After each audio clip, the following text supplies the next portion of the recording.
Hello, I'm Dr. Elisa Zhang, and I am a physician as well as a life coach. And I want to wish you all a happy Memorial Day.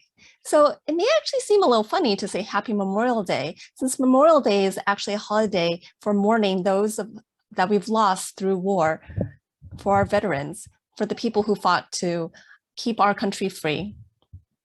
And that I think is a really noble thing to really think about those who gave their lives in service of the United States and our country.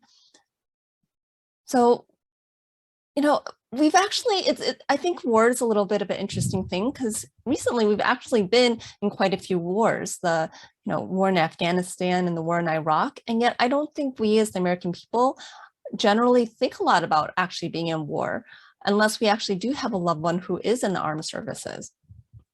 I personally actually don't know very many people who are in the military. I do have some friends from undergrad who were in the ROTC program, and so they did serve in the military. And luckily, all of them, none of them that I know of have died or, paid the ultimate sacrifice for the country.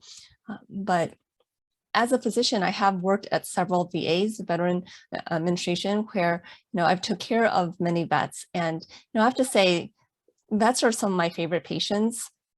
They're really hardcore. They tend to not complain. They tend to be really appreciative of the care they get.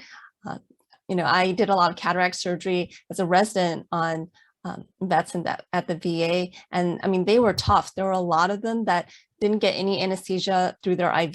They got topical anesthesia so that their eye was numb, but they didn't actually need medication necessarily for anxiety because they were really just, they could handle a lot. And so I think how that relates to mindset and all the things that they've had to go through and how it can be really different for different people in the military.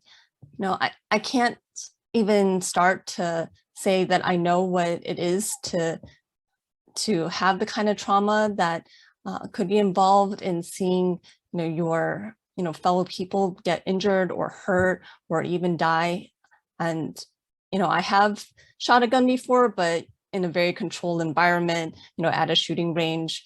I've definitely never shot any kind of living animal or any human. And I have to admit, like, I do feel very far removed from that, but I do understand that we enjoy freedom in this country, and that freedom does have a cost, especially now when we look at Ukraine and we see all the people fleeing and having the loss of freedom.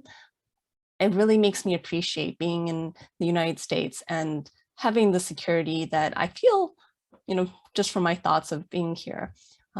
That we're, a relatively large country with few borders, Canada to our north and Mexico to our south.